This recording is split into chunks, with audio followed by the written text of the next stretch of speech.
Bonjour, je m'appelle Naré, je suis astrologue et aujourd'hui on parle les transits de mariage. Alors ça peut être mariage, ça peut être Pax ou tout simplement des relations sérieuses car oui, c'est les deux personnes qui se rencontrent, qui tombent amoureux, etc., qui décident d'être ensemble. Maintenant, c'est chacun décide si c'est un mariage, si c'est Pax, si c'est juste un couple sans officialiser, etc. Mais en tous les cas, dans cette vidéo, on va parler des transits planétaires qui peuvent apporter justement des relations de long terme, des relations sérieuses. Donc, commençons par Jupiter. Jupiter, un transit de Jupiter en maison 1, 7 et 10.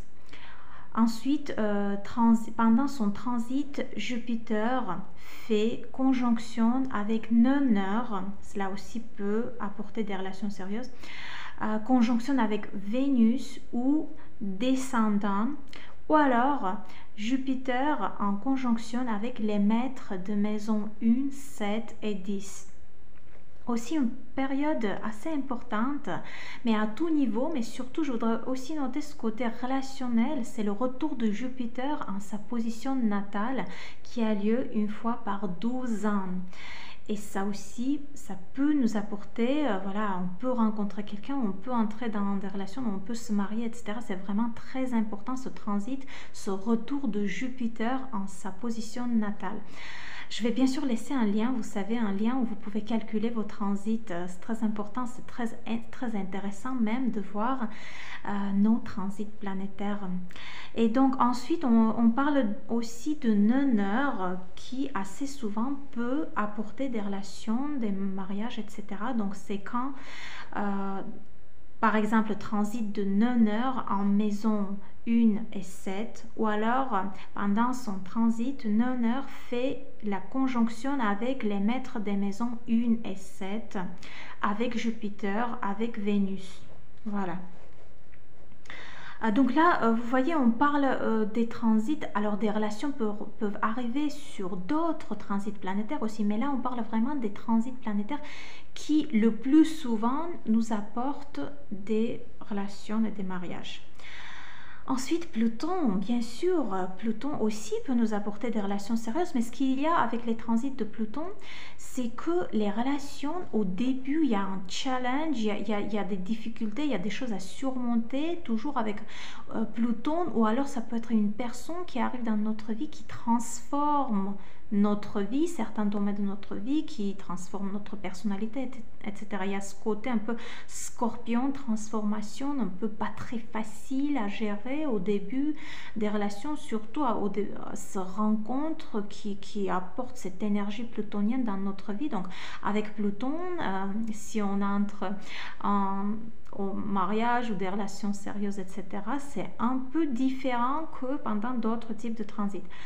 Donc, transit de Pluton faisant aspect envers descendant, fond du ciel, milieu du ciel. Pluton en transit qui fait aspect envers Vénus, Jupiter et les maîtres de l'ascendant ou descendant. Voilà, très souvent. Il faut aussi quand même parler de Saturne, car Saturne, c'est la planète, on sait, c'est la plus sérieuse, c'est la planète de responsabilité. Et quand on est d'accord que quand on rencontre quelqu'un, au début on a cette période où on s'amuse, où on ne sait pas ce qui va se passer après, où on y pense, on réfléchit, c'est plutôt pour prendre plaisir, etc. Et après, à un moment donné, on décide quand même que tout ça est sérieux, ce n'est plus un simple flirt ou plaisir, etc. Ça devient sérieux et ça devient des relations de long terme et on décide, voilà, ou de se marier ou de se paxer ou tout simplement être avec cette personne, vivre avec cette personne. Et Saturne a ce côté de responsabilité. C'est pour ça, c'est quand on devient responsable l'un de l'autre, on devient responsable pour ses relations. Ce n'est plus quelque chose de léger. Donc Saturne, transit de Saturne en maison 1 et 7 peut apporter des relations. Quand Saturne, pendant ses transits, fait aspect envers Neuneur, surtout la conjonction de Saturne avec Neuneur. Aspect envers les maîtres de maison 1, 5 et 7. Ce qui est intéressant, c'est que quand on entre en relation pendant les transits de Saturne envers le maître de 5e maison, par exemple, cela peut montrer que assez rapidement, pendant les relations, par exemple, la femme peut tomber enceinte. Voilà, c'est-à-dire dès que le couple décide de vivre ensemble, etc., assez rapidement, la femme, elle est enceinte. Voilà, parce que c'est 5e maison, on sait que c'est la maison des enfants. Et quand les relations ont commencé sur le transit de Saturne envers 5e maison, ou alors envers le maître de 5e maison, ça veut dire que voilà, il y a ce côté aussi où la femme peut assez rapidement devenir maman et l'homme peut assez rapidement devenir un père. Voilà, voilà. Qu'est-ce que je n'ai pas raconté? Neptune aussi, j'aimerais quand même parler de Neptune car aussi assez souvent j'ai vu des relations sur les transits de Neptune. Ce qui est intéressant avec Neptune, c'est que, alors pas toujours à 100%, mais il y a ce côté avec Neptune un peu des illusions, c'est-à-dire surtout quand les relations ont commencé sur un transit de Neptune, sur un transit difficile, opposition envers une planète natale ou carré envers une planète natale ou même des fois la conjonction. Ce type de transit peuvent apporter ce début des relations où les deux personnes sont tombées un peu dans des illusions, ont un peu trop idéalisé l'une l'autre, les relations, etc. Et que plus tard, voilà, quand les deux personnes redescendent sur Terre ferme, disons comme ça, elles comprennent que c'était un peu trop exagéré au début. Il y a ce côté un peu Neptune, pas toujours, pas à 100%, mais il y a ce risque quand même avec cette énergie neptunienne de tomber dans des illusions.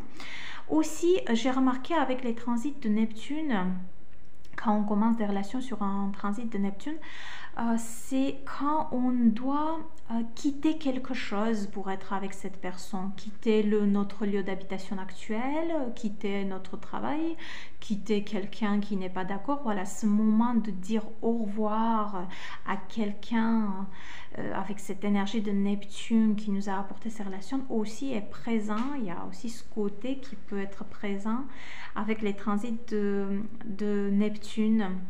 Voilà, voilà.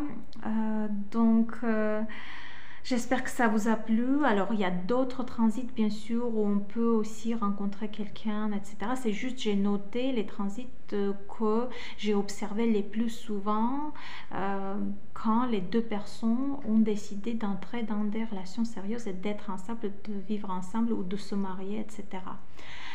Voilà, voilà, j'attends bien sûr votre avis dans les commentaires par rapport à cette interprétation. Je vais vous laisser aussi des liens de mon Instagram, mon mail pour les consultations. Je vais aussi vous laisser le lien de mon groupe Telegram que je vais très bientôt commencer à faire des articles, des posts, des analyses, etc. Voilà. Si ça vous intéresse, si vous voulez mieux comprendre l'astrologie, les planètes, etc., je laisse tous ces liens. Et bien sûr, on se voit très bientôt.